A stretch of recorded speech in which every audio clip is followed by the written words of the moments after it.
Oh, I'm sorry. Did I break your concentration? Somewhere between science and superstition.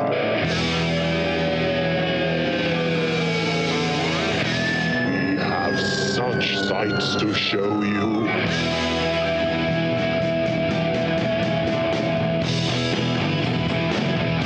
Strange Eons. Welcome to Strange Eons Magazine, Radio. Where am I? Take two. Welcome to Strange Eons Radio. That's Eric over there. Hello.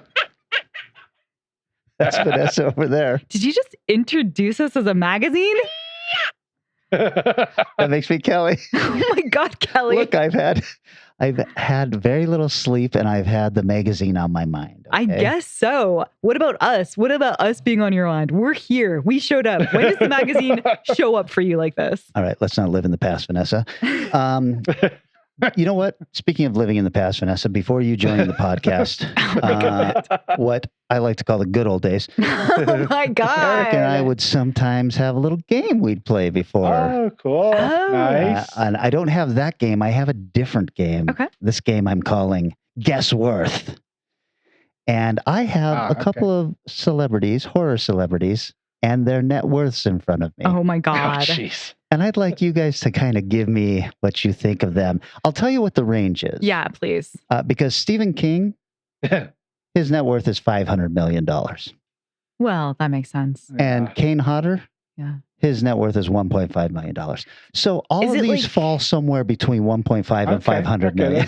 Is it the amount you would pay to use them? Is it the amount you would that It's they've what their earned actual their entire net life? worth is. So probably houses, vehicles, stuff like what that. they have currently. Yeah, like- most of these people, I'm guessing Stephen King doesn't have $500 million in the bank, but he's got like but he's got a couple of homes contracts and he's and- got all, Yeah. and royalties on films, all of that stuff. Wow. So, and you're going to recognize all these names. Oh God. Okay. You may be shocked, horrified, or delighted at their net worth. Oh my God. What is this? but- Okay. Your job is to guess it. All I right. guess I am a little impressed that Kane Hodder's worth 1.5 million. That one came as a bit of a shock to Yeah. me also. and that Stephen King, I figured actually would be higher than $500 million. Really? But it's I mean, still a that's- shit ton of money. He's a writer. Yeah, but I mean, he's also a movie producer. This is true. This is true. Okay, we'll start somewhere. I'll just say this one is somewhere in the middle. What do you think Jason Blum is worth, Eric? Jason Blum. Blumhouse. He runs Blumhouse. He's a uh-huh. producer. Yeah. He's got a lot of hit films under his belt. I'll put him at 110. 110 million. Vanessa? Oh, I'm gonna go higher. I'm gonna go with 300. Oh, do I do this Price is Right rules? Can't go over? You go or- over. Oh no, that's not fair. You guys are is right in the middle, you guys. He's worth $200 million. Wow. Huh. Well done, sir. Now, well done. part of that has to be just the president and CEO of a successful film. 100%. If Yeah. somebody bought Blumhouse Pictures, like how much would they get for something like that? Like Right. he's got to have a fair amount of stakes in that, right? Right. Got his name on it. So now let's talk about Vanessa, one of your favorite people. Okay. What do you think John Carpenter's net worth is? Oh no. Oh no. In my heart or for real? In my heart, all the money in the world. I will give him everything I have. He probably have come close to that at times too. There are times, look, I own things I shouldn't own. Oh God. Oh no. Oh no. Shit. It's gonna be like something really bad. You know what? I'm gonna give him some credit. $1 million. Oh my God. Eric? I'm going to go with 15. Well, then you will both be delighted to know that John Carpenter has a net worth of $40 million. Oh, that's so much Well better done. than the one Well done. that I was worried about. I mean, I guess he gets a residual. You put him under Kane Hodder. I know, but Kane Hodder's still working, and he well, I guess I know guess why John you would is do still. it is because John seems very bitter for having $40 million worth of shit, doesn't Yeah, he does seem bitter, and it feels like he's been screwed out of everything. You know, like I feel like whatever he could be making, He does have music rights, though. he does, And and that I didn't is- take that into account. That is a cash machine. Well, Tangentially related to John Carpenter, what do you think Rob Zombie's net worth is? Jesus. Well, speaking, I just said music, right? So I don't know. I want to say 35. 35 million. I'm going to go with 20 because screw that guy. Then you'll be horrified to learn that Rob Zombie's net worth is $50 million. That son of a gun. More than John Carpenter. Music No. rights, man. Music rights. Days Confused almost entire budget was to pay for the music in that movie. Jesus. But that's some expensive shit. And he's got some songs that play in a lot of credits. Yeah, you're probably right. I bet you it's stuff. more music than anything else. Yeah, because like him, I'm not happy about what he's done with John Carpenter's work. That's all I'll say. That works. Sherry Moon Zombie, I wonder what her net worth is. Half of his. Is that If how she they plays got? her cards right. Is that how they got Rob Zombie? It's 2 titles, or that's his wife. Wait, That's his wife. Yeah. Oh, okay, gotcha. That's his wife Right. that is in every one of his movies. Mm. Okay, well then how about Clive Barker? Oh no, this is gonna be sad too. Well, maybe not. I mean, his books. I know a comic just came out that was like co-written by him. I'm gonna go with. I'll go with 30. I was going to say 20. You'll both be very disappointed Uh-oh. to learn that Clive's net worth, Clive Barker, creator of Hellraiser, all of those books, all of those comics, $12 million. Ouch. And Aw. what doesn't he have? Music rights. Nah. It all comes back. How about Mark Hamill? Nicest guy on the internet. Luke Oh. Skywalker. Played Luke Skywalker again. That had to be worth something. Played the Joker a million times. Does he produce much, or is he largely? I don't think Talent. so. But that, and I don't know what voice acting actually pays. But like every time, $1,500. but every time it gets played, he might get something again. Oh yeah, Right, he gets for residuals. syndication. I'm going to stick in my same realm of about 20 mil. I'm gonna go way high. I'm gonna go like 300. Whoa. Bless your soul. He's worth 18 million though. Oh no, really? But he's like still so 300 active million. and everything. Well, You know what? I hope Mark Hamill is listening to this. He's going to write and ask for your address. He wants to send you flowers. No, he's a treasure. Well, I mean, like he's in everything. Well, there's all the talk, out there about how much actors make. There's plenty of super wealthy actors. Yeah. But if you really want to make money in Hollywood, you're a producer. You're I guess so. you've got, or you're a studio owner. I mean, you're the person that writes the checks to Mark Hamill. I guess so, but he's just so like he's everywhere. I And don't think he's hurting. I'm sure he's No. plenty happy and able to Yeah. do whatever he wants to do. seems like a pretty cheery guy, unlike Mr. Carpenter. yeah. I'm going to exactly. burn through a couple of these and just tell you what Sure. their net worth is, but then I'm going to make you guess on the last couple. Zack Snyder, 60 million. Oh. Wow. Jamie Lee Curtis, 60 million. Oh, okay. Oh, nice. James Gunn, 50 million. Wow. And now you guys tell me net worth of Robert Englund, Oh, like 5. 10. 16 million. Not What? too shabby, Well right? done.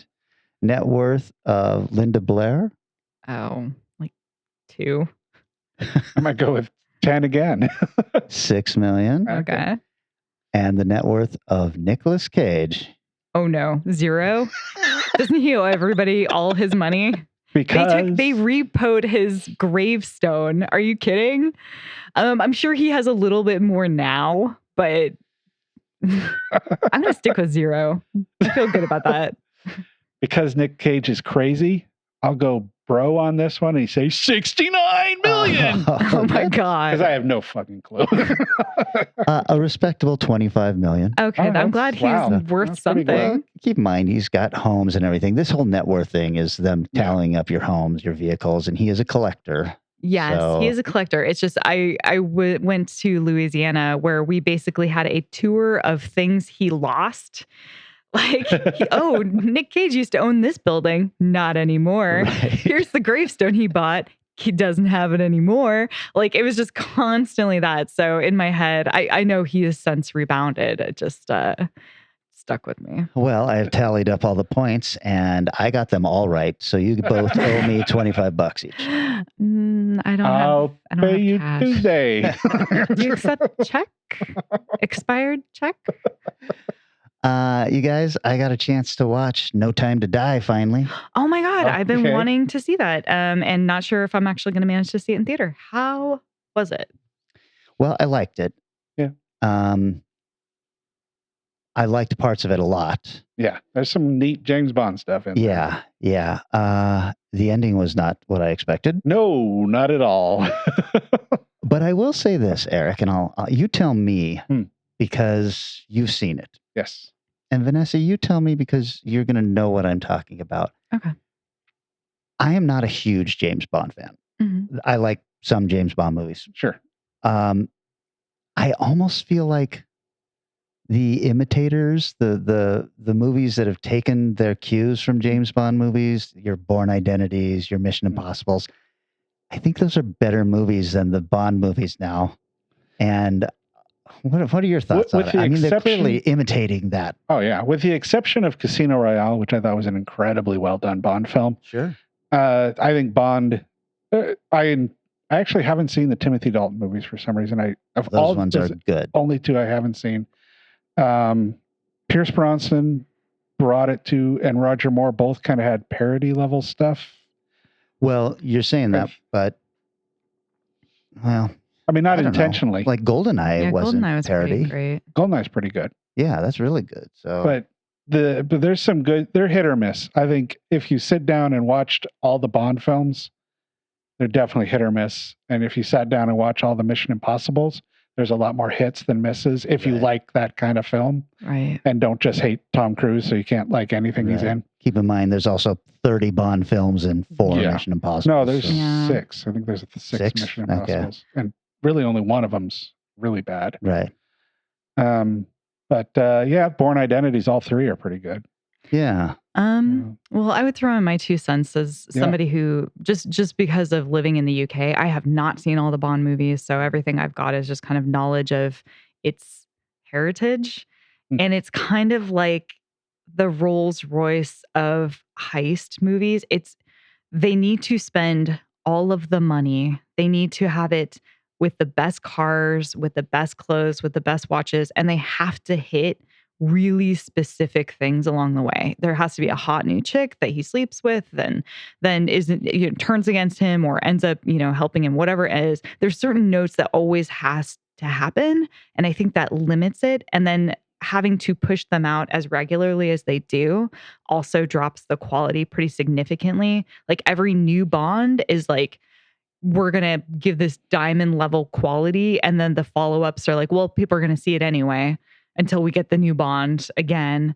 Yeah. So it's weird. The family owned those rights for a long time and they would not budge on a lot of stuff, including that's why we don't have like Idris Elba as like James Bond or a female James Bond until possibly whatever happens next. Well, there's a 007. There's a female 007 in this new one. Yeah, and I'm sure that I don't think they have the rights anymore. So I think that those kinds of things got a little bit more like free. Yeah.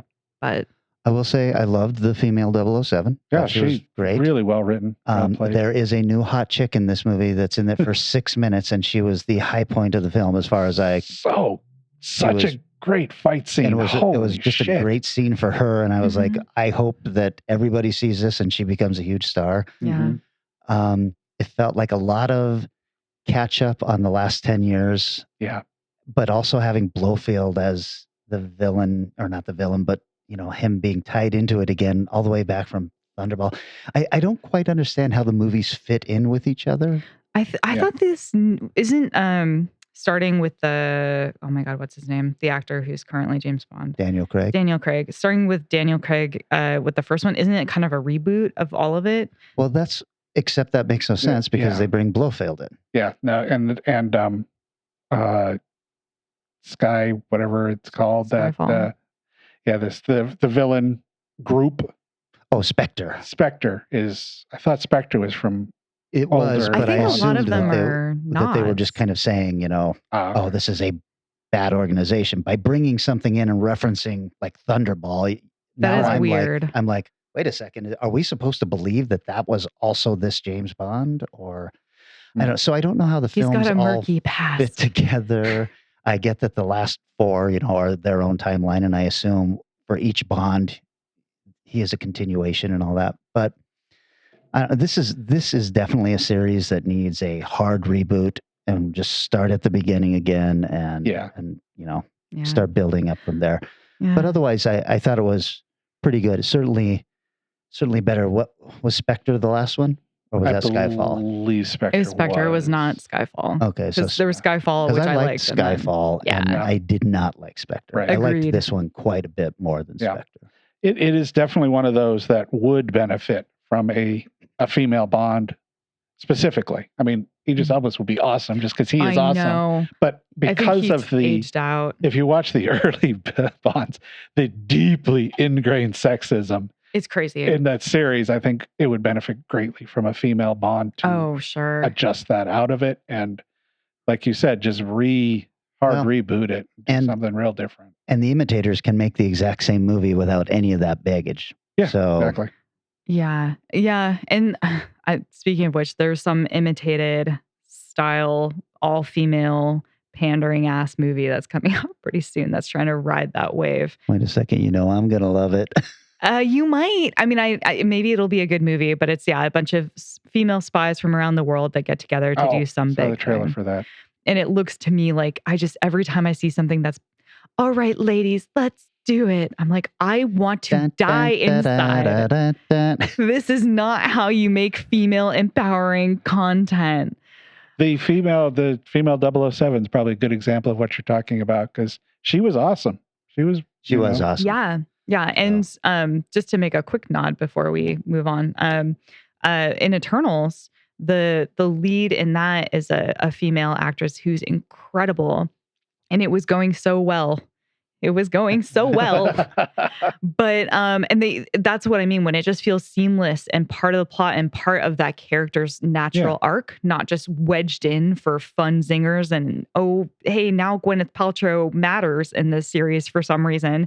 We gave her some armor. Like, that's frustrating. And they did a really good job with her up until the lead from Eternals, until she had to make a hard decision and maybe be a bad guy on any level whatsoever. And they chickened out. And I was like, you guys, you fucking go or you don't. Main characters have to make hard decisions sometimes. And sometimes those are not, oh, we're the nicest person on planet Earth. Sometimes you just got to do the mean thing. It's fine. Yep. That does not give anything away. Trust me. So is it mine? Yeah. Yes. Okay. We got so caught up in James Bond. So I saw something that, speaking of kind of reboots, I guess, Star Trek Prodigy. Oh, isn't that like the kids-oriented? Yeah, No. It's a kids-oriented Star Trek show. Looked cute as hell. Yeah, it's like 3 episodes in now. I've seen the first 2. It's basically just like Star Wars Clone Wars. It's a very similar feel. It doesn't feel particularly Star Trek-y to me. So I don't love it on that deep level that I do Lower Decks. But that being said, Kate Mulgrew back in any form is amazing. That's great. Oh God, I'm so happy. I'm so happy she's back. I love that woman. She is like the worst Star Trek captain of all time. She's insane, but I love her for it. Jesus, she's great. She makes the hard decisions, what you're saying. Yes, she does. Murder 2 crew members to save 1. Done. Not a problem. Harry Kim, you died and now your double is back on the ship and you're worried about it? Don't worry about it, son. It's fine. Get over this shit happens in Star Trek. What can I tell you? Buck up. She's incredible. I can't wait to see what she does to these children. She's not playing Janeway in this, or she is Janeway. Oh, interesting. She's like a holographic version of like, hey, I'm here to help you navigate this ship. I've turned on, but it's still basically just Janeway. Like, she walks around in the second episode with a cup of coffee, and I was like, yes. Go Janeway, go Janeway, go. It's animated. Yes. It's animated like the Clone Wars, or Similarly, yeah. Huh. That's an interesting choice. I think so. It's. I thought it looked a little more Nickelodeon. It I does. guess I just saw the trailer. I haven't seen any episodes. Yeah, you know what? I take that back. I'm not quite sure. It just feels like how the Clone Wars. It doesn't feel like particularly Star Trek-y. It feels more like pulled towards Star Wars in certain ways. Okay. Yeah. I saw another interesting one. The Deep House. Ah, yes. I wanted to see this so bad. Did you see it? Yeah, I Or- talked about this a couple episodes ago. Oh, okay. I thought you talked about it in anticipation. No. Okay. I would like to know your thoughts. My biggest problem with it is, as opposed to being sucked into the story, I was stuck in as a filmmaker, going, "Oh my god, how did How this difficult happen?" would this be? I mean, as a movie, I thought it started out really strong, and then turned into another. It was basically a found footage, Wow. Sure. just in a phenomenal setting. Definitely got a good gimmick. Yeah, I don't have a problem with found footage like Kelly does usually. Wow. But I also think it Well has tacked. massive cliches now. And Oh. the bad found footage film cliches are in this movie. The really annoying part is this did not need to be a found footage movie. No, Yeah, not I at didn't think all. it was. I didn't. I'm surprised to hear that it is. They do a couple of cool things, and they even pull out on a couple of scenes, and you realize, oh, this is not found footage. Right. But they do it in a way that made me kind of interested in it. Hmm. But they are YouTube haunted house investigators. Mhm. And so they're filming everything, but they are also being followed by a remote camera. Yeah, drone camera underwater. So that you're getting shots that are not just, the typical found footage. So I thought that worked. What pulled me out was is the man's name Ben? I don't remember But something like that. the lead, the dude, Mhm. was a bad actor. And that was pulling me out. But then that was bringing out the filmmaker in me. It was going, how hard must it be to have to act underwater with all this shit going on? Yeah. And there were weird moments that looked like they replaced their faces with CGI a few I wonder times. if they did. Oh, Weird. interesting. No, but I didn't see that in all of the shots. It's just in some of them. So I was like, which is disappointing because the location is so cool. I was, would just at the end of it, Damn. I was really happy I watched it because Yes. there were Yeah. a couple of really creepy scenes that made me go, you know what? I don't care if anything else happens. This was a great scene. The Yeah. ghosts walking underwater was creepier than shit to me. So, and we almost made an appearance. Really? Yeah. The quote that Strange Aeons is taken from is in the movie up until the point where I know. Strange Aeons Strange is Aeons. said. I was gonna say, if he says that, we are changing our intro so that we can have Yes. that, and then just as maybe we change it to that and go right into the. I'm sorry, did I interrupt you? Oh, yeah, that might be Oh, that'd be interesting. fun. Okay. Ooh. Just when it's said in French. I liked the movie. I just Yeah. did not like the lead actor, unfortunately. Yeah. As far as a Blumhouse movie goes, I don't expect much. Yeah. And this Well, this was is right acquired there. Blumhouse. This wasn't Blumhouse was it? produced. Yeah, it was Oh, okay. acquired. Mm. The lady was much better. Yeah. The creepy guy was pretty good. Yeah. But yeah, it was well worth watching. I would definitely say still watch it Mm. because it's neat in more ways than it's disappointing. really a technical marvel. I'm curious what the budget was on something like this Mhm. because I don't know. I just sit there and put together, I've got guys underwater in masks and everything. That's Yeah. cool. But I also now have actors underwater who are not in masks because they're ghosts. Oh my I'm god. like, how long Yeah. did this fucking scene take? Jesus. Yeah, I And to this do is- safely and have Yeah. somebody nearby with oxygen and it's Wow. cool to see a movie that you're going, how was this made? Yes. And yeah. I really hope they get some kind of a good Shout Factory or something release. I know Blumhouse isn't necessarily great for doing deep Right. releases, but Sure. hopefully they'll reach out to somebody that is. Well, I did a little experiment, you guys, and I was even thinking about, we got Crypticon coming up next year, May, and we'll do another probably sideways dive on a movie. And I was even thinking maybe we do it on this. But the experiment I did was I watched Carrie, Brian De Palma's Carrie. Oh, yeah. And fuck, I love that movie It's so much. It is so good. Yeah. Then I watched the recent remake right afterwards. Which? With Chloe Grace. Okay. Yeah. Martinez. Moretz. Thank you. Chloe. God, what a shit show that second movie is.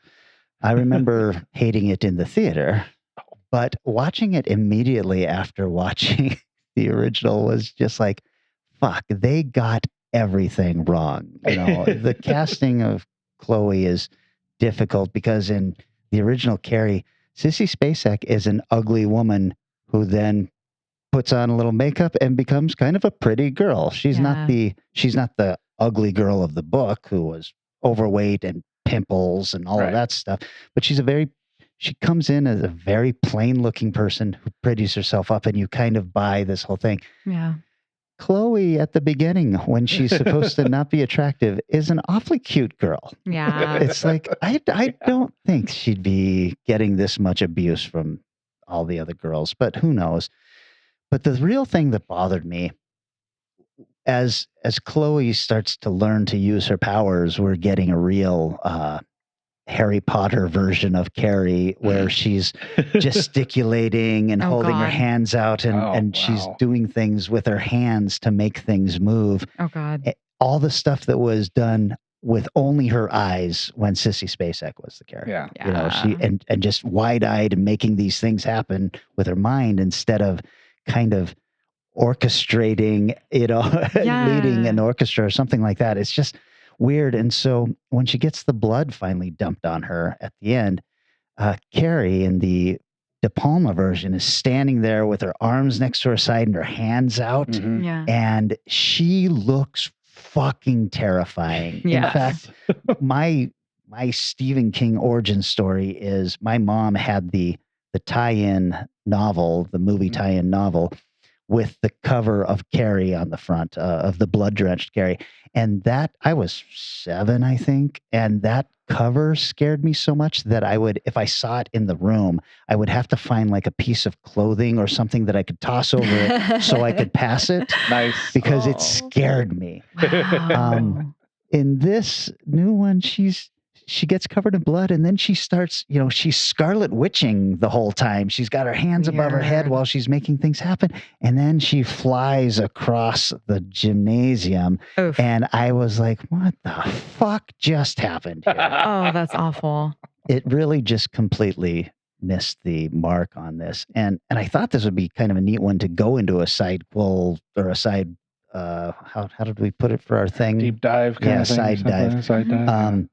Because if Carrie the movie hadn't been as huge a hit as it was, Stephen King would not be the guy he was now. Right. Because the Carrie novel sold and did fine. Yeah. The movie rights sold and he got a couple of bucks for that and he was thrilled.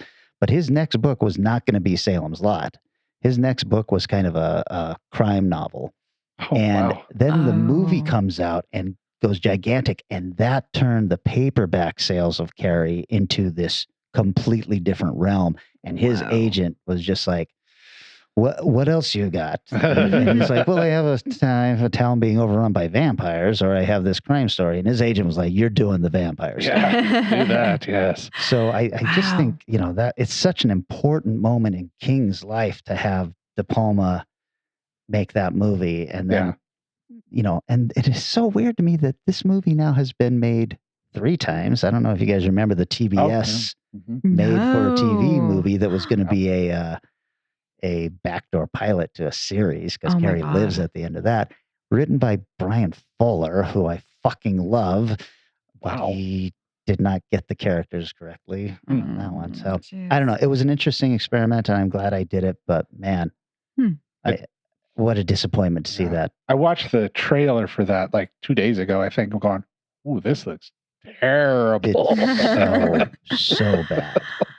Wow. No, that'd be really, really fun to talk about and to look into. And just even what you're talking about with her hands really stresses me out, because it's like the entire point is that she can't control her emotions, much like a teenager coming of age, starting their menstruation. Like there's so much going on that's out of your control that is part of your body. And that's kind of the point. Like when she's in the principal's office, she doesn't mean to be doing what she's doing. Right. And when she lights everything up at the end, it's not necessarily, I mean, she's just overreacting to a certain extent. I would say that she's like just not even in control anymore. No, she's just pure she will. thinks, like, she looks out and thinks she sees one thing, and then we see Right. what actually is happening, and there are people there supporting her and Yes. ready to be there for her, and she cannot see it. So like that's so frustrating. Anyway. Yeah, I'm sure it's great that she flies. Good job, guys. Moving on. Just briefly, I checked out while it was the last couple days of my 31 movies for Halloween. I watched a new Disney series called Just Beyond. And it's kind of their like teen goosebumpsy style horror. It's actually, I think, either produced or written by R.L. Stine. And it's kind of, each story is a little microcosm of like a supernatural, like one's about a witch, one's about a girl who there's a ghost in the house. Each one has its own thing. It's very tween oriented, and it was cute. Actually, it wasn't too bad. It reminded me a lot of Are You Afraid of the Dark? Oh, okay. So Nice. it had a really, really solid little feel like that to it. It's almost like scary, but you know it's going to be okay in the end. But it's like just giving you enough of a threat that it feels a little adult for the kid mind. Yeah. Vanessa, I'm trying to figure you out. Okay. Good luck. Got a deep love of horror and tween shows. Yeah. Like not just tween, teen, all around. There's something about it that's just fun. I don't know. I can't understand you, Kelly. I vent about this all the time. I'm like, I don't understand why we like some of the same things and not others. I cannot get my head around it. I am a mystery wrapped within a riddle. I know, within an enigma. I was gonna say, with a question mark on too. top. Anyway, a movie with no real questions, but kind of entertaining and fun. I think, Vanessa, you saw this one and talked about it a little bit. Night Books. Oh, yeah. Mm-hmm. I think Night Books would have been a better follow-up to the first Goosebumps movie.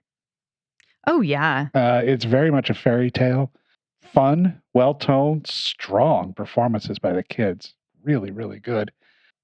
It's not really an anthology. No. It's just, he tells like a bunch 2-minute stories or something to entertain the witch, but it's real fun, real smart, interesting, kid-oriented horror. Yeah. It is. I'm really glad I watched, actually. Oh, I'm glad you liked it. I just called her out for watching kids' movies, and then you follow her up with Night Books. I had two here I want to talk about. I was going, I think I'm going to do Night Books. Hey, man, kids' content can be good. We all started off there.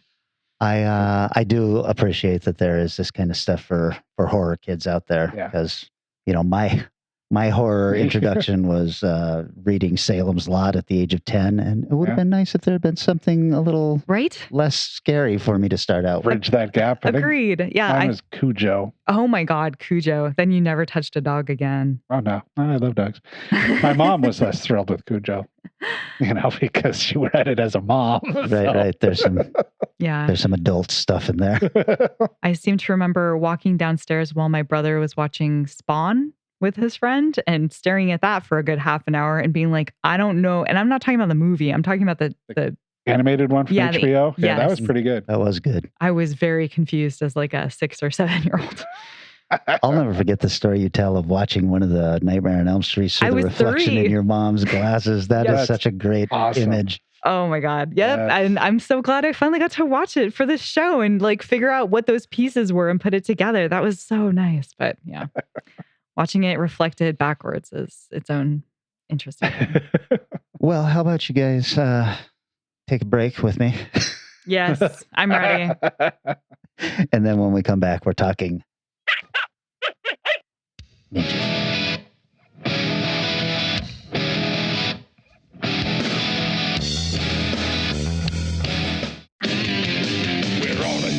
journey when Ninja Warriors 5 hit the track, go to back, here our ninjas come alive. Pow, pow, power wheels. Enemies will hear us, they'll shake when we go past. Kawasaki ninjas rule like Kawasaki ninjas cool. Give 'em all a blast.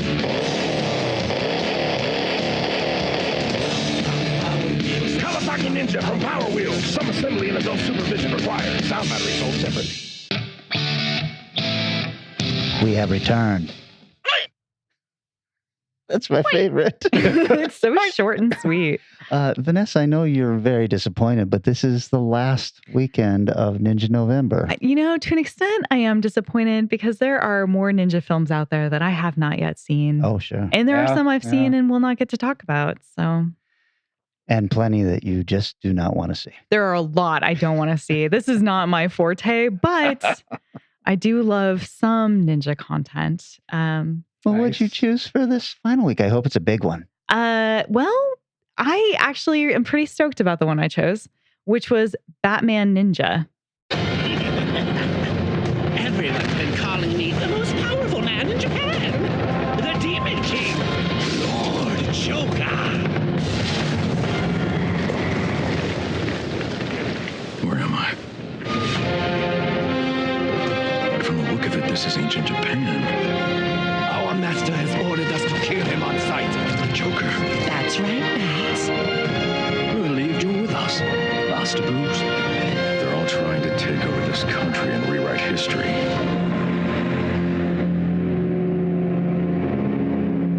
This is it. The Batmobile, the Batwing, the Batcycle. They've all been destroyed at the hands of the Joker. But I have my mind, my spirit, and all of you.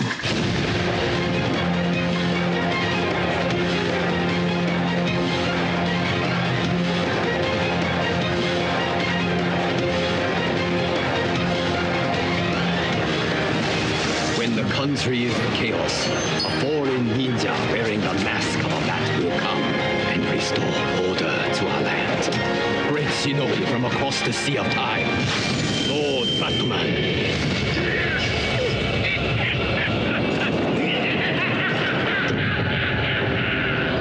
Now what?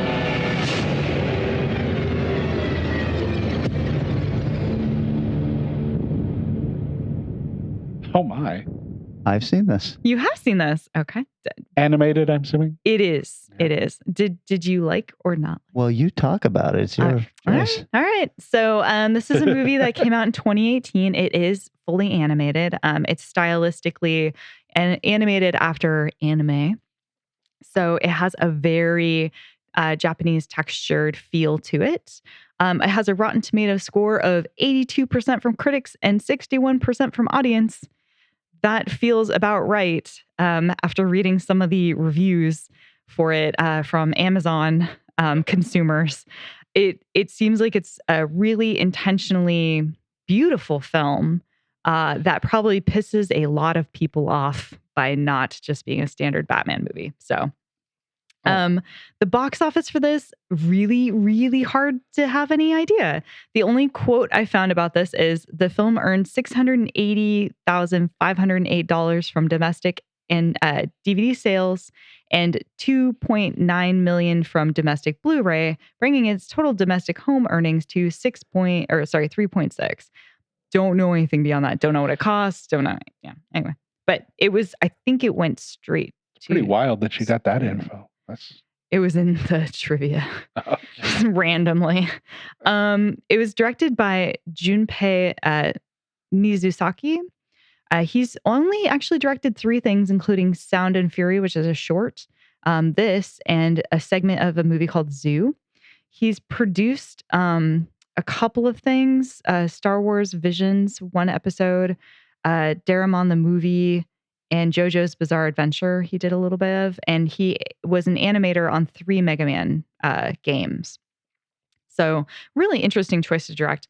Writer was Kabuki Nakashima, who did the screenplay. And by the screenplay, I mean the Japanese screenplay. He's got 24 credits under his belt, including Ramen I thought it was Ramen Rider movie. Ramen Kamen? Kamen Rider. Kamen Rider. Thank you.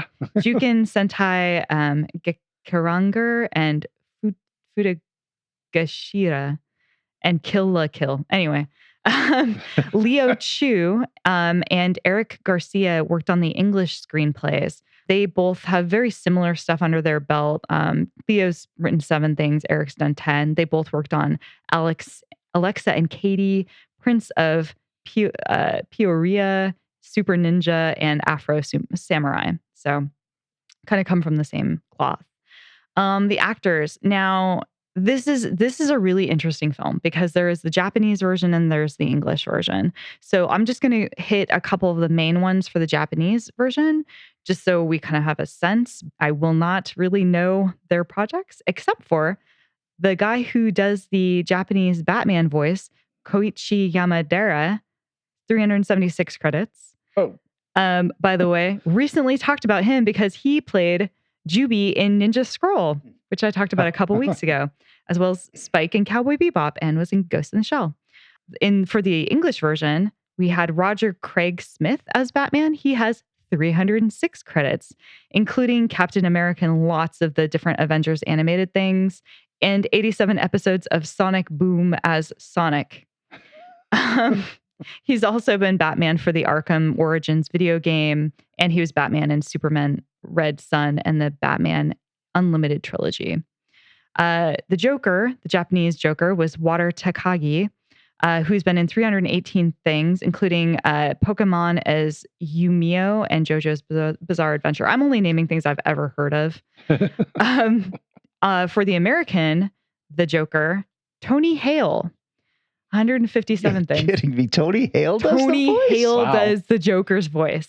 We would know him as Buster Bluth from Arrested Development, Gary and Veep, and Forky in Toy Story 4. Yeah. Okay, sure. I mean, I don't know how I feel about his performance. It was fun enough, but it is on the verge of irritating. Yeah. And not in that really beautiful like Mark Hamill way. So it's just, yeah, I don't know. He put his all into it. The Japanese Catwoman was played by A. Kakuma, who's been in 93 things. Nothing I'd heard of. Grey Griffin is the American Catwoman. But the one more name I do want to mention that I think is really interesting. Tara Strong played Harley Quinn and Poison Ivy in this. She has 607 credits. Holy cow. Yeah. Voiceover actors, yo. You know how I was talking about like, only directed 18 things. Good for you. This is why I see numbers like this and I'm like, damn girl, you get it. She plays Batgirl in Killing Joke, Batgirl / Harley in DC Superhero Girls, Bubbles from Powerpuff Girls, Unikitty in the Unikitty TV series, Twilight Sparkle in My Little Pony, Friendship is Magic, and she's in something with Fairly Odd Parents, but she's in like everything. You can always tell the jobs on IMDb that take the least amount of time to be able to do. Yeah. Just like walk in, walk out. Like, oh, you are a day player for TV. You can do 7 a week. I see. The guy who does the voice of the Gorilla Grodd, he actually has 840 credits. So yeah, just want to throw that out there. So the story for this, it's pretty fun. It's hard to imagine like, okay, how are you going to do Batman in an anime in like feudal Japan? Like, how are you going to make this story happen? And I would just assume they'd just start there. They'd just be like, imagine feudal Japan. But you mean like a what if? Like a what if. Very much like a what if. Nice. But they do actually shoehorn this in. So I actually did appreciate that they tried. So Batman is called to Arkham Asylum, where Gorilla Grodd has created a device he has activated. Nightwing, Red Hood, Robin, and Red Robin, along with Alfred and Catwoman, have also arrived at the scene, along with many of the major criminals in Gotham City, who were invited there by Grodd. Grodd's great plan is to get all these criminals there and to activate a device that will send them back in time, and then he will be left alone in Gotham to rule it without any molestation from other criminals. So Catwoman is the first to reach the device. She wants to steal it. because she thinks it's going to be worth something. And it seems that she sets it off. So Batman goes, stop. And then a big flash happens and it's too late. They all warp into this really interesting sort of Akira style Inception or Doctor Strange world bend where like the walls are bending and they're running alongside it. It looks very cool. And Batman wakes up in a anime on a quiet street in feudal Japan. They have kind of like the Japanese villagers standing all around with their goods, and it's like dirt street, and he's kind of just stood there, and they all look at him like, And he is suddenly surrounded by a bunch of soldiers who are wearing these wooden Joker masks, and a flyer arrives at his foot and gets stuck on it. And it's all written in Japanese, and it has a interesting little scrawling of his face on it. Wow. So basically, he's discovered that Joker has arrived before him and has taken over this part of Japan. He also is in residence of Arkham Asylum, which zapped away with them, and is in a castle overlooking the town. Now, of course, as Batman is wont to do, he immediately goes and fights. He is not well prepared because Joker's been there for a while. So he has to piece the hell out after he gets some exposition as to what's going on. Discovers that Grodd has accidentally sent them all back in time. In addition to the Joker, all of the other core villains that are there have taken segments or like little kingdoms within Japan, and they're all fighting each other to try and have a winner who has all of Japan. So you've got segments that are taken up by Penguin. There's a bit by Poison Ivy. Two-Face has a little section. And then Deathstroke. I have not encountered this villain before. So I was like, I don't know who you are, but you've got a part, I guess. So he's barely in it. Doesn't matter. Outnumbered, Batman leaves, pieces out, and Catwoman finds him.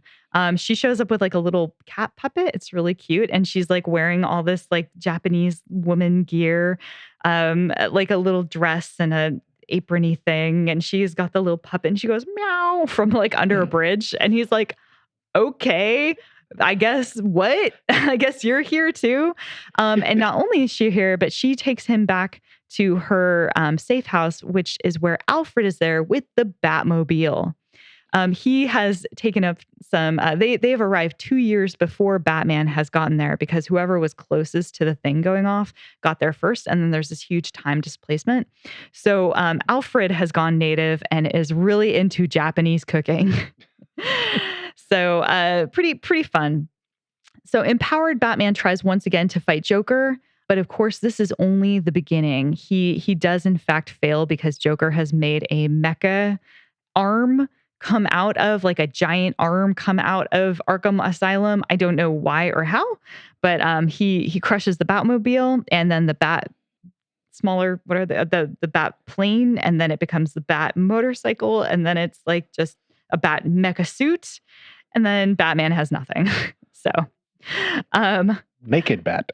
Just himself. So, of course, the battle then leads to bigger and greater things, including a battle at sea where Joker blows himself and Batman up.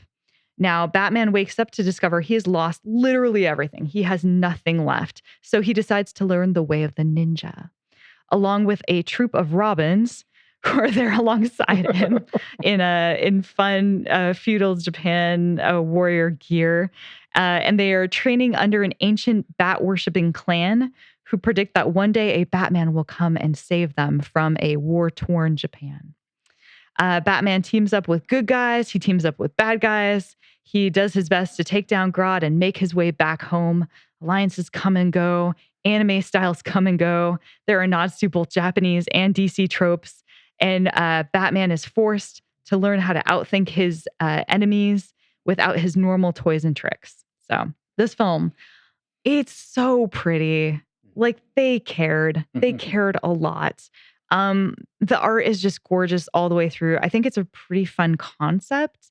It can feel a little boring at times because he's constantly fighting Joker and you're like, oh great, you're fighting Joker again. But sometimes the animation just straight up changes and you're like, whoa, what is going on now? And there's just constant nods to different tropes in anime between the like action lines that show up and the big screaming mouths and the spittle and the sweat. It feels 100% anime. And that's because there's a pretty much entirely Japanese team behind it. It's definitely lovingly done. There is a really fun mecha fight in it. There's a fake Japanese film in it. There's a Powerpuff Girls style animation in it. There's the sleeping bubble that happens when somebody falls asleep for some unknown reason in Japanese cartoons. There are samurai penguins. There are samurai monkeys. There are samurai plants. Everybody gets to wear little samurai gear. It's more of a samurai film than it is a ninja film, but that's okay. There's a water fight, a mecha fight, a rooftop sword fight, a final battle where Batman and Joker are so tired of punching each other, they're just slumping over and still trying to hit each other, which I always love when that happens. It is just super fun. I loved it a lot. The only thing is I wasn't sure about, again, Joker's voice was a little grating. And then the female character designs I found kind of gross. I mean, I know that like the big breasts and like that's a whole style, but it didn't have to be the style. They could have gone more towards Ghost in the Shell, and instead they went towards the sort of cheap female TV anime, which I just didn't love. It made it really hard to connect with any of the female characters. So a little bit of trivia. This was developed it began development in 2014. It's a collaboration between Warner Brothers and an entirely Japanese team, including director Junpei Mizusaki and character designer Takashi Okazaki, famous for creating Afro Samurai, which is, I think, how they got this project. The dialogue is about 90% different between English and Japanese versions, although visuals are exactly the same. So Chu and Garcia, the two English screenplay writers, said they didn't even have a general outline of Batman Ninja's plot, much less a detailed script, throughout the movie's production, including while they wrote the English language version. That stemmed from the differences between Western and Japanese animation processes. In Japanese animation, the writing and acting typically come at the end of the anime process, where in the Western process, you start at the beginning because the anime is so art and visually driven. So you start getting storyboards and animation before you know exactly what the story is. So a lot of your job is trying to cobble together and figure out how the pieces fit together and what people could be saying. What? I know. Wonder anime gets so frigging confusing. Right? It's crazy. Garcia said the Japanese process is based on more like manga. Manga is just visual storytelling. There isn't even that much dialogue. At some point, they did receive a rough, literal translation of the Japanese script, but it was only 6 pages long, and most of it was not usable. Oh, jeez. Yes, so good. The literal translation, they said, the literal translation doesn't really service the story the way the American audience would understand, and some of the jokes just didn't translate at all. They also received storyboards from the Japanese artists, though they were often so rough that it was difficult to tell which characters were which, much less piece together a comprehensive idea of what was going on in the movie. Often they just go back months after writing something and redo it when they receive more context or information about the scene. Warner Brothers was pretty hands-off, which allowed them to be super creative with the script. The fight scenes were actually filmed with live actors, and then the animation was created using that footage. Batman Ninja is done in many different anime styles, as I alluded to. A lot of these are just notes about anime in general. Yeah, I will say IGN awarded Batman Ninja a score of 9.7 out of 10, saying, quote, DC tried to do something new by bringing in a visionary Japanese animators to offer a refreshing take on one of the company's most beloved characters, and the finished product not only built upon the great adaptations that have come before, but surpassed them. However, Steven Savage of Amazon review fame says, quote, Batman Ninja feels like a dare or a drunken late night conversation of a fanboy argument come to life. It is quite literally time travel accident sends Batman and company back in time, end quote. That summary, by the way, is the most normal part of the film. The rest is insane. This is the film where the fifth weirdest thing is that Robin, the latest one, uses a magic flute to summon a monkey army. This is a film where Gorilla Grodd hangs out in hot springs. This is a film where, again, I am not making this up, superhero Red Hood gives his horse its own mask. It feels like a kind of pop art explosion, end quote. So I kind of agree with that. It does feel exactly like a pop art explosion. It feels like an art film. I loved the animation and I hated the story. That's fair. That makes so much sense. And I don't know why it couldn't have just been a what if, or as DC called it, Elseworlds, Mhm. and just say, we're telling a fantasy story about the Batman characters in a way you've never seen. And we're doing it. We brought in these people who are big names in their own culture, and they are going to take a Western IP and, do it as if it had been brought up in Japan. I think that would have been a very cool movie that might have made a little more sense. Mhm. Do you think that that might have lost more of the fans because they tried to shoehorn it into the modern Batman story? Are you asking if I think that is maybe why the audience response is so low? Yeah. It's also just, I found it very confusing. Yeah. I was like having a very hard time figuring it out. Yeah. And I don't know. I was at some point I was just like, I'm just going to sit here for the visuals. Have the ride. It's funny because this is the second time I've watched it. The first time I was kind of in and out and not super paying attention. And I was like, man, that movie sucked. And this time I sat down and forced myself to watch it. And it was like watching a completely different film. I was like, oh, okay. I felt like I got a lot more the second time through. You were talking about the basically completely different scripts. Did you watch then the Japanese version? No, I didn't. I didn't realize until I was doing the looking into it that they were so different. And I am dying to see the Japanese version now because I would love to know how different it is. Is it different?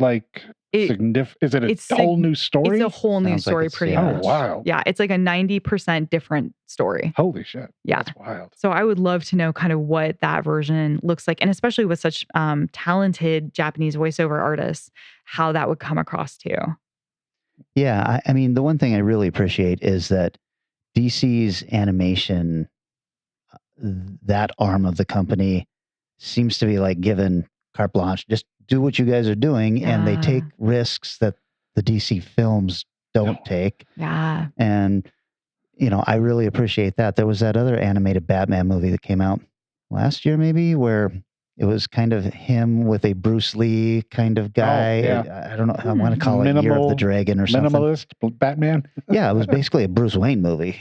And I fucking loved that, but I really loved the balls that it took to put that out, because that got a lot of critical backlash too, because where's Batman? This is the thing that I found really frustrating reading the Amazon reviews is everyone who gave it 1 star was like, that's not my Batman. And I'm like, dude, bro, I'm sorry. Which Batman is your Batman? Because I went back and read Detective Batman, whatever. It is awful. It is not my Batman. My Batman was the animated series from the 90s. And guess what? That's not the same as any of the other every Batman is a new fucking different, totally new take on Batman. Yeah. So, I mean, yes, he's still always angry and his mom is always still dead and he is still dressing as a bat, but the stories around it often and the way it's told. I mean, Frank Miller wrote the Old Man Batman in the 80s? Yeah. So that's probably the first time they took a really big risk. Yeah, I would agree with that. Yeah. I think the thing that kind of made me chuckle was Bruce Wayne is still Batman. So if you're just disappointed that he's not putting on the costume, because he was still doing all sorts of cool Batman stuff without wearing the costume. That's what I loved about Mask of the Phantasm. I loved that you got to see cool Bruce movie. Wayne. Yes, that was again my Batman. That was good. Who wants to go next? Yeah. Come on, guys. Who wants their final? I can go next if you like. I have no hard, strong feelings on this. All right, No then I'll hard just feelings. go next. You're feeling gentle and Soft. there you go. All right, I'll go next then. As long as you're flaccid, I'm I'm ready to go. So I picked a much more recent movie. Ninja Assassin, 2009.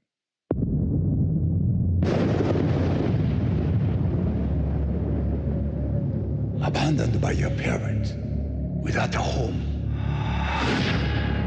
without people to care for you. You should have died.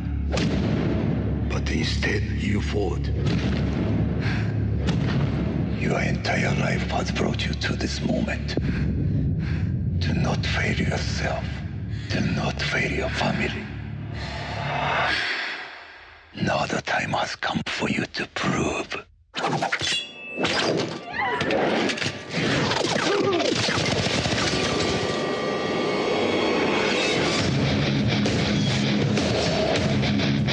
You have made me proud, my son. To never forget who you are.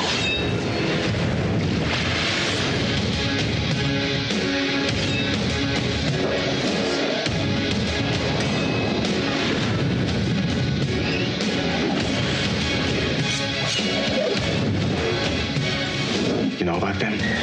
They won't stop until you're dead. Go now.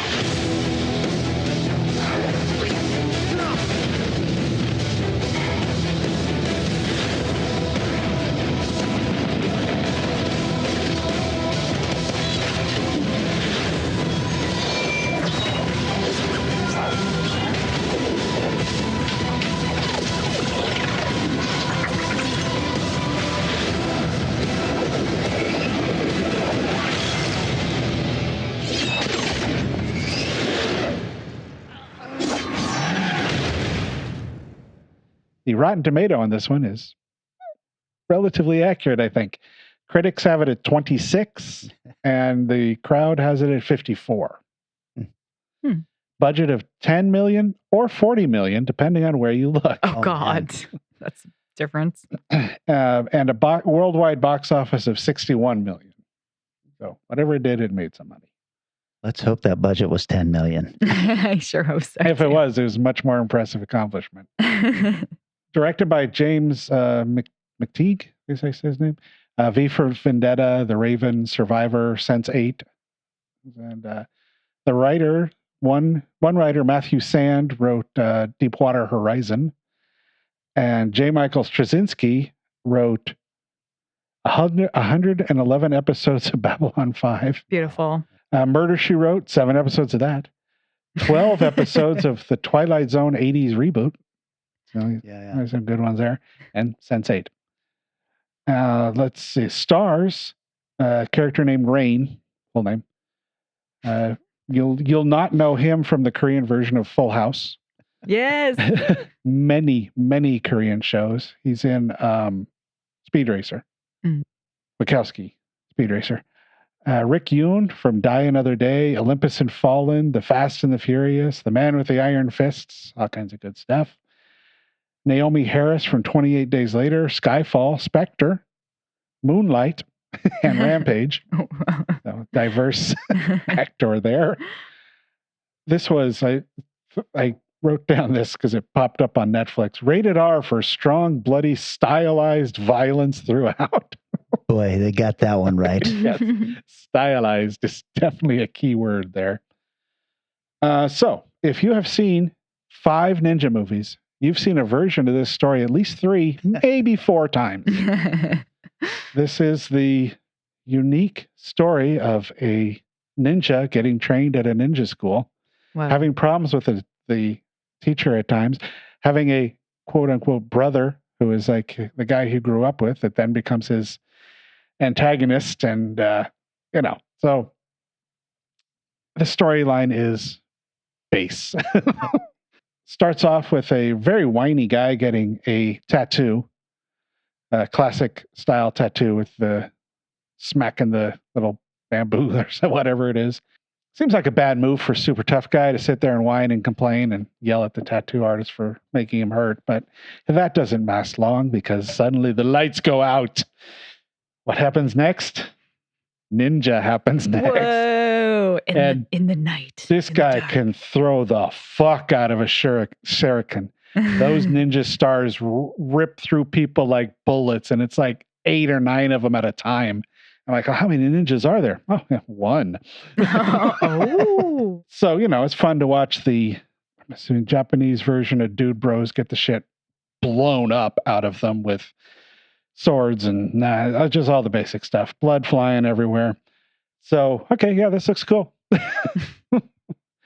And so now there's a I'm not sure if she was a reporter or some kind of a government investigator, but she's looking for ninjas because, they don't exist, just like in every one of these movies. But of course, she is on to something, investigates our hero's room, and he comes back to check it, so you can see all the ninja toys he's got hidden around the room. And this is a buff-ass ninja.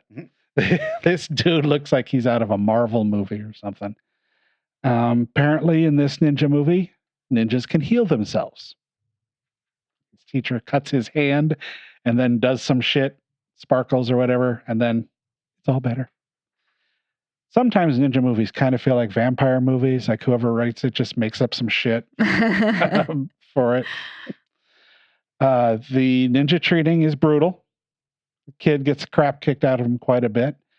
However, for these invisible ninjas, as she's investigating to find them, they show up on camera. Modern security camera catches this super ninja. It's like, oh, dude. But turns out that she's getting too close. And what we thought was the bad ninja, spoiler alert for 12 minutes into the movie, is actually a hero ninja who's trying to stop the equivalency of the foot from killing, or the hand, depending on where you come at it from killing all these people and being assassins around the world, where they get paid, 100 pounds of gold, I think. Like, you better frickin' deliver if you're going to charge those kind of rates. He's trying to make sure they can't. So the movie is kind of a flashbacks to his development as becoming to who he is versus what's going on now. So you see his first ninja kill, and it is a bloody freaking mess in a bathroom where he pokes some guy what looks like in the artery, and the arterial spray starts happening, but he fights for another good 5-6 minutes before he dies. Beautiful. And so it's kind of messy. Couple problems with the film, and that is the CGI blood. Yeah. Oh no. It is everywhere. Why? What? Well, it was 2009, I think, or 2009. So that's kind of the key, that first 10, 15 years of 2000 where everybody hadn't quite figured out, you know what? Let's just put some blood and we can CGI enhance it, and it looks so much better. But no, it's just flat CGI blood. I think every time. Wow. Government's involved. This is an expansive story for such a basic thing. So you've got now the government agencies are following her to find out if she's actually onto real ninjas, because they want to stop these 100-pound of gold assassins because they take out anybody. And the first encounter between ninja and the military goes exactly how you would expect in a ninja movie. The military gets their ass kicked thoroughly. Despite the bad CGI blood and some of the bad CGI weapons, the fights are pretty cool overall. The problem is, in a Blumhouse style, you've got to start with a certain level, and by the end, you've raised it to such a ridiculous level that it kind of becomes a joke. Oh, no. The final fight, we were talking about James Bond not too long ago, and the final fight is like the end of a Bond movie, like Moonraker or something, where there's suddenly hundreds of villains all over the place, and James Bond's running through them, taking care of them. It's sort of like that. It's still cool. It's still kind of cool. It's still fun to watch. So that final battle is the military showing up at his school. So, of course, now he has to face his teacher and his bro. Final combat. Boy, that final combat, I think every weapon was CGI and all the blood was CGI. The swords looked weird because they were way too shiny. I was like, God, you guys put this great choreography in here. Why not remove the weapons and just have the fight happen? Because the choreography was really good. But so this was fun. This is a fun movie. I totally get the Rotten Tomatoes reviews. I think it nails it. Because if you're just looking for an over-the-top fun ninja movie, this is a pretty good one. If you're looking for a deep ninja movie, this is not one. Like that you have to classify it as over the top or deep. That's right. It's hard to have both. It is hard. I'm trying to think of any deep ninja movie. It's rough. So the film was produced by 14 people, including the Wachowski sisters, who sort of put it together from the beginning after seeing him in their movie Speed Racer. They thought, wow, this guy's really good, even though he wasn't a martial artist. The weapon he favors throughout the movie is the Kasuragama. He did use to learn how to use some of these weapons, which I wish they would have taken more advantage of. That weapon is that one you see sometimes in ninja movies, which is a long chain with a knife at the end. Incredibly hard to master, but I can see why you want to use it in a movie. But he worked with chains, single and double swords, shuriken, learning all of them. He had no martial arts. Rain had no martial arts experience before filming the film. He was a pop star, Korean pop star. Oh. And he trained for, depending on where to review, his statement I read was, I trained for 8 months, 5 days a week, 8 hours a day. I found another one that said he trained for 6 months, 6 hours a day. But so I will go with what he said. And this I totally believe. I ate chicken breasts and vegetables. He is ripped. He learned a lot of martial arts, taekwondo, kickboxing, tai chi, karate. So he had a lot of fun learning it and was taught by some real powerhouse martial artists from Japan and Korea and a variety of places. Well, it worked out for him. So the producers, Lily and Lena Wachowski, hired Straczynski to do a complete rewrite 6 weeks before the film started, as they didn't like Matthew Sands' original at all. Oh my God. He finished the rewrite in 53 hours and was studio approved and sent to the actors in the same week. Oh my God. Wow. Which kind of explains the deep cliched level of this story. Jesus. One thing they did I thought was really cool for the fight scenes, they did them without wire work. There's no wire work in the fight scenes, which cool. is a nice choice. This was, like I think I said, this was created specifically for Rain to do it. The one reviewer said the film is a gore fest, a bore fest, and a snore fest. Oh, Jesus. That was Mark. Give that guy a raise. Mark LaSalle of San Francisco Chronicles. And Joe Williams of St. Louis Post-Dispatch. This amateurish action flick is so lacking in personality or punch, it ought to be titled V for Video Store Discount Bin. Ouch. That guy should be fired. There you go. Yes. That doesn't even make sense. No. Well, V for Vendetta was the... No, I get that. But, but that's because V for Vendetta actually makes sense. Yeah. Versus Video Store Discount Bin, which is not what they're called necessarily. Just really stretching. Rain was awarded the biggest badass award at the MTV Music Awards for his work in Ninja Assassin. It's got to be as good as getting a Nickelodeon prize. There you go. Yeah, that giant surfboard thing. You've seen this, right, Kelly? I unapologetically love this movie. I love the bad CGI because it gives it such a weird look that it's almost like you're watching a live action anime. Weird. Yeah. And I really appreciated that. The blood looks like a cartoon. Yeah. Yeah. And the rest of it, it's a cartoon blood that's flying out of, a living person's wounds and stuff. I really thought it was on purpose. I thought it was a stylistic choice. Yeah, it very well could have been. I mean, considering what Speed Racer looked like. Yeah. Most of the time didn't bother me too much. The two times it hit me real bad was in the night shot where it's virtual darkness and somebody gets slashed and suddenly there's this splash of red with a night light source on it. Yeah. Okay.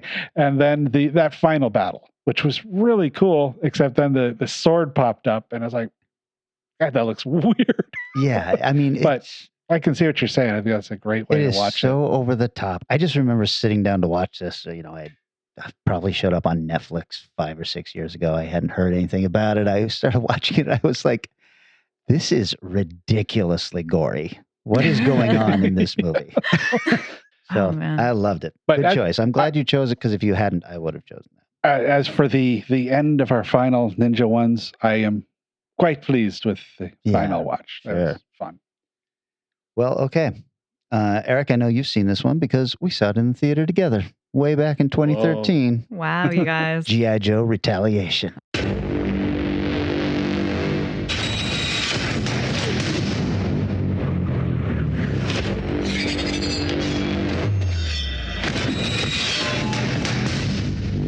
The Duke. See that? Security's early.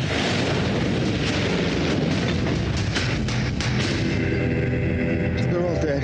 There's only one man could authorize a strike like that. And I voted for him.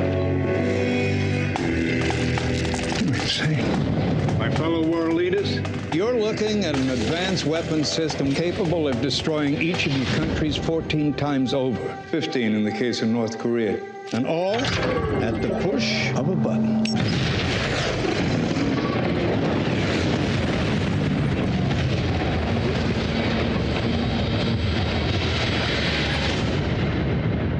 We have to assume that there's no one we can trust. There is one man.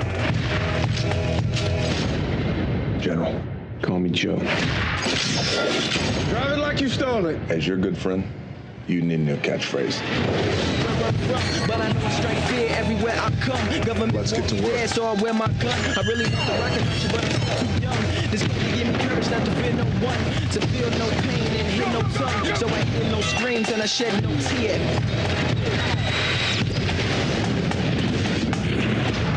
The president says they can't come out of retirement. They didn't say anything about re-enlisting. Oh my God. A little indie film. Budget of $130 million. Jesus. Box office of $376 million. Wow. The critics on Rotten Tomato give it 29%, and the audience only gives it 48%. Directed by John M. Chu, who directed Gem and the Holograms, Crazy Oh, Rich no. Asians, and In the Heights. What a Whoa. mix. Uh-huh. Jesus. Written by a couple of guys that we like, Rhett Reese and Paul Wernick, who together also wrote Zombieland 1 and 2, Deadpool 1 and 2, and the upcoming Clue remake. Whoa. Damn. Stars a young man named Dwayne Johnson from such movies as Doom, Race to Witch Mountain, Tooth Fairy, and Vanessa's favorite movie, Southland Tales. He's so good in it. Also stars Channing Tatum from Step Up, Battle in Seattle, and G.I. Joe, Rise of Cobra. Oh my God. I didn't know he was in Battle in Seattle. I know, I forgot that That's too, but of course, upsetting. back then he would have been nobody, so. Yeah. A dancer. That's it. It's And- weird that I've seen all of those. Yes. And Adrian Policky, who was in Legion. She's been in John Wick, Agents of S.H.I.E.L.D., and the oft-maligned Wonder Woman pilot movie that was written by David E. Kelly. Oh, wow. You guys remember that one? No. It is bad. Oh dear. Find that one. I'm just going to list off a couple of the other actors here. Lee Byung-hun, Jonathan Pryce, Ray Park, Walton Goggins, Arnold Vosloo, and Bruce motherfucking Willis. So, He's Vanessa, not a ninja. you haven't seen this movie? No, I have not. It's been on my list of things to check Got The out. Rock in it. Come on. Trust me, I am totally down for checking it out, but have not yet. I Okay. would have done it for this, but did not. Well, let me sell you on it. Okay. It opens with the Joes on a mission, which they succeed at and then kind of showboat their way through. Makes sense. But during their celebration afterwards at their G.I. Joe secret home base, they are suddenly attacked by Cobra, who managed to bomb them all into oblivion and kills everybody. Whoa. Sounds about So right. when the smoke clears, only 3 Joes have survived. Oh my God. Roadblock, Lady J, and Flint. Not a big spoiler. Channing Tatum dies in the beginning of this movie. Yes. So they realize that they were somehow betrayed, and they start thinking something is up with the president of the United States, because they're like analyzing his TV appearances, and they're like, he's holding his pen in a different hand, and he's doing Ooh. this, and I'm just like, Y'all. okay, guess what? I hold a pen in both hands sometimes. I would hate for the Joes to decide we got to take this motherfucker out because the time on TV I was holding the pen in the wrong hand. It's Joe-anon. Oh my God. So anyhow, the Joes are on the run now because the president is claiming that they betrayed America and all this stuff, and so they have to figure out what's going on with the president and stay undercover. Meanwhile, Cobra, the Joe's enemies, Cobra breaks out Storm Shadow and Cobra Commander from where they have been imprisoned from the end of the last movie, I guess, because I never watched it. I heard it was awful and I passed on it. In fact, the only reason I ever watched this is because The Rock was in it. Beautiful. Exactly. Yes. And I was too old to be into the G.I. Joe cartoon and toys because my G.I. Joe were 12-inch dolls. Oh, yeah. That had realistic looking guns and all this shit. And hair like I have right now. Yes, fuzzy hair, eagle eye action, kung fu grip. That was the G.I. Joe I grew up with. So, and they were all just called Joe. So weird. They had a scar on their cheek. Oh, that's right. So they've broken out Storm Shadow and Cobra Commander. Cobra Commander is pretty cool and evil in this. Storm Shadow, of course, is the ninja equivalent to Snake Eyes, which is the ninja on the Joe's team. The way you can tell them apart, Vanessa, is Storm Shadow is in all white ninja gear. Okay. And Snake Eyes is in all black. But see, they've subverted your expectations that hat thing. because the bad guy is all in white and the good guy is all in black. I'm going to try to follow this. This is hard. They're showing these kids that you subvert expectations. This is a kids movie that's giving them this is how we do things in art. Sometimes we swap the colors around, and the white ninja is the bad guy. Right. This is what Eric was talking about with his deep movies versus. Right, there you go. Is this really just about the KKK and really? Oh, jeez. Take a turn. I'm just saying, it's a good way to introduce the concept to kids. So anyway, this turns into a basic James Bond, Mission Impossible, Bourne Identity story. Uh-huh. So, but it's all peppered with all sorts of crazy action scenes as the Joes have to stop the president from launching rods from God at various cities. Now, they don't call it rods from God, but are you guys familiar with this? They say it is a theoretical weapon. There are plenty of people who say this exists right now. Are you familiar with this? No, I've never heard of this. It's kind of like Real Genius. You remember the movie in that one? I don't. Developing a weapon that can kill one person from space. Oh, it's except that this can kill entire cities from space. It's huge tungsten rods that would be launched from a satellite at a city, and from that speed, you would just destroy a city, but there'd be no radiation or anything. Oh, weird. And that's nice of them. So some people are saying, this is theoretical, and some people are saying these things already exist up there, so. There's a lot of satellites. Who knows what's happening? I know I'm not getting good internet when I'm off-road. Right. Anyway, so what we find out is the president has actually been kidnapped, and he is now being impersonated by Zoltan. Okay. I'm all right. Sure. I'm trying. Zoltan has this kind of crazy mask, and I guess this is his thing that he can impersonate people. It's a nanobite mask that makes him look exactly like the person. Okay. Let's not at all think about the fact that the actor playing Zoltan is a buff 40-year-old and the actor playing the president is an old white dude, and their body style should have given them away. The button straining on the president's shirt should have been more of a giveaway, but it is not. There are a couple of very cool ninja scenes in this. The best one being a fight on the side of a sheer cliff. Remember that, Eric? Oh, yeah. That was hell yeah. It is really cool where everyone is connected to ropes and they're running along basically a vertical surface and they're fighting and slashing at each other and trying to cut their ropes. And when they do cut their ropes, these guys just fall to their death. It is really something. I mean, it is a spectacular scene in the purest definition of the word. It is a spectacle. I think they kept Bruce Willis's role in this fairly secret, or at least I remember being surprised by it when he pops up there. Because I don't think he pops up in the opening credits, but now it's been however many years and it's plastered all over when I looked up this stuff. But he plays General Joe Colton, and he is the original G.I. Joe. They make a big deal of we got to go where it all started. And you realize, G.I. Joe is named after Joe Sure. Colton. And he's awesome in this. There's a pretty great scene where they visit him in his home to convince him to help them.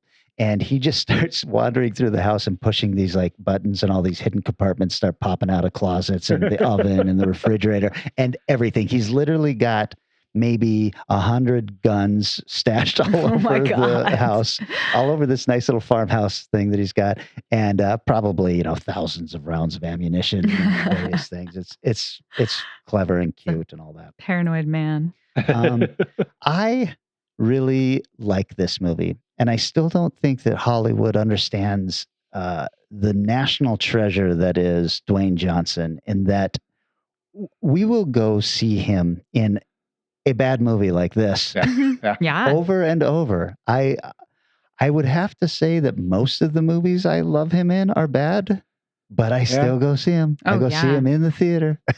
I've seen Skyscraper in the theater. Yes. There you go. I also feel like this movie knows how stupid it is. And that I feel like the writers were like, but wait, if we take out all the stupid parts, this movie is going to be a lot less entertaining. So they're just like, oh, come on, we're having a good time with it. The one thing I always love whenever I see The Rock is I think about, can you imagine like trying to time travel back to the 70s and explain to some kid that the coolest person in the world is named Dwayne in 2021. And he's just like, Dwayne? And you're like, that's not it. That's not all, man. He is also bald. Some kid in the 70s just desperately trying to grow his hair out and everything. Yeah. And he's like, really? Dwayne is the coolest guy? A bald dude? You would know if you saw him. A little bit of trivia. The cliff battle scene took 2 months to film. Whoa. It is a 7-minute scene. Oh my God. Wow. And was shot in a New Orleans warehouse previously used to build NASA rockets. Whoa. That had been fitted with a gigantic green screen wall at a very steep angle with a lot of rigging above to swing the stunt people through. Wow. There's a bunch of behind the scenes footage available on this. And it's like, this looks as dangerous as the actual scene. So the film was banned in Pakistan due to its negative portrayal of that country. According to Robert Remus, who played a character named Sergeant Slaughter in the WWF. Oh, Eric, okay, yes. He was originally supposed to appear in this film, but he was unable to do so because of rights issues with Hasbro and Mattel. So they made Joe Colton the guy. He was supposed to be the guy they go visit. Really? Yeah. Oh, shit. Joe Colton was brought into the script to replace him, but that also makes The Rock the second WWF wrestler to portray a Joe. Whoa. Sergeant Slaughter was in the cartoons all the time. I think was he the one giving the lesson at the end? Probably. I think that's what it was. Because no one is half the battle. Stand up. Yeah. Joe Colton is played by Bruce Willis, but in the crossover comic G.I. Joe versus the Transformers, where he is originally introduced, the character is drawn to look just like Chuck Norris. I would have been fine if they had gotten Chuck Norris in this role also. This movie is dumb, but really, really fun. So, Vanessa, I'll check it out. your homework Sounds awesome. is G.I. Joe Retaliation. It's supposed to originally be called Cobra Strikes. That works for me. actually is pretty solid. Well, being an adult, you get the best homework. Yes. Yeah. Okay, guys. Well, I think that's it's my turn. We are coming and we're out moving of out Ninja of? November, and I was just going to hit you all up with ninjas for next week, but Oh my God.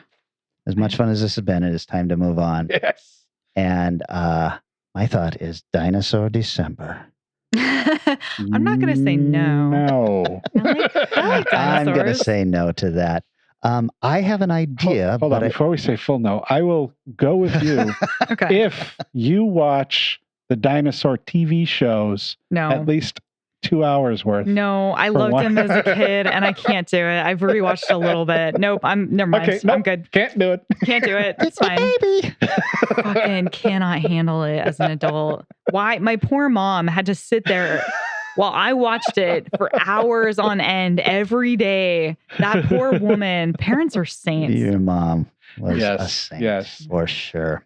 My dad would do the same thing with me with like Buck Rogers, but I've watched it as an adult and I'm like, oh, now I know why he was okay with watching this movie. There was a lot of jiggling going on. Oh my God. So I don't know what to really call this, but there is a particular trope I like in movies that has happened so often that I feel like it is its own subgenre now.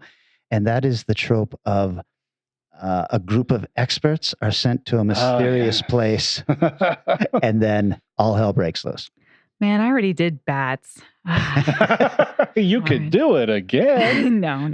So in this scenario, Alien would not work because that was a group of miners who accidentally stumbled on this. Okay. But Aliens would work because they send the Marines in now to take care of it. Group of experts. But Alien 4 would not work because it's a bunch of people who accidentally stumbled on the site. Right. Okay. So, but Aliens versus Predator would work because that is a group of scientists sent to a mysterious place and then everything goes to shit. I like this. This should be really fun. Yeah. So now you can't use any of those movies. That's fine. Yeah. I'm okay with that. And by the time we get to that episode, I will have figured out what to call this. Aliens. But not that alien. That also means that it's time for me to say thanks to everyone who's participating in the Value for Value model, who's liking and sharing posts, who's sharing when the episodes come out, or who's just reaching out every once in a while. Danny Williford reached out to me and he was like, hey, maybe for Ninja November, you guys could sneak in some extra content or something. And Danny, I hope you enjoyed Guessworth earlier this episode. Oh, That was for Danny. oh, I love that. That's so cool. Meanwhile, Danny is 3D printing me an Eagle 1 spaceship. I don't know what that means. Space 1999? No, that's really before your time. Yeah, I can't wait to get it, sand it down, paint it like a silly little geek. Because I was, as a child, that toy was out of the price range. Yeah, that was a big one. Yeah. That was So big. Is it physically large? the one he is printing me looks very big. Whoa, So, that'll be fun. yeah. Yeah, and He's a fucking sweetheart. thank you to all the randos out there who are listening and maybe not commenting, but spreading the love. I went and met up with two of my closest friends to watch Dune before it left theaters. And one of them said, I listened to your podcast. So that was weird, but also so lovely. So thank you everybody out there. But of course to the people who are also liking and sharing and 5-starring and all that kind of stuff. Oh, show. You know. All right, guys. I have a limited amount of time in my day, and you guys are burning through it. Well, before we go, though, we should mention we're doing something fun coming up, aren't we? Oh, yeah. It should be next week, actually, right? Yeah, I think so. We're going to record it. We're going to do our live show at the Emerald City Comic Con. Yep. And I think that'll probably just be like the next episode we put out after we do it. Does that sound right, Eric? Probably, yeah. Just the best way to do it. Yeah. So if you're coming to Emerald City Comic Con, swing on by. Please say hi us to out. Vanessa and Eric and leave me alone. Sounds about That'll right. All right. We'll see you there, and we'll see you then, and we'll see you next week. Bye. Our show is recorded somewhere high above Naval Station Everett at the nexus of all realities and is engineered and produced by Eric Margaret. Our theme music is Strange Aeons Part 1 by the band Nightshade and is used with permission. Find Strange Aeons Radio on Facebook, Twitter, and Instagram, and wherever fine podcasts are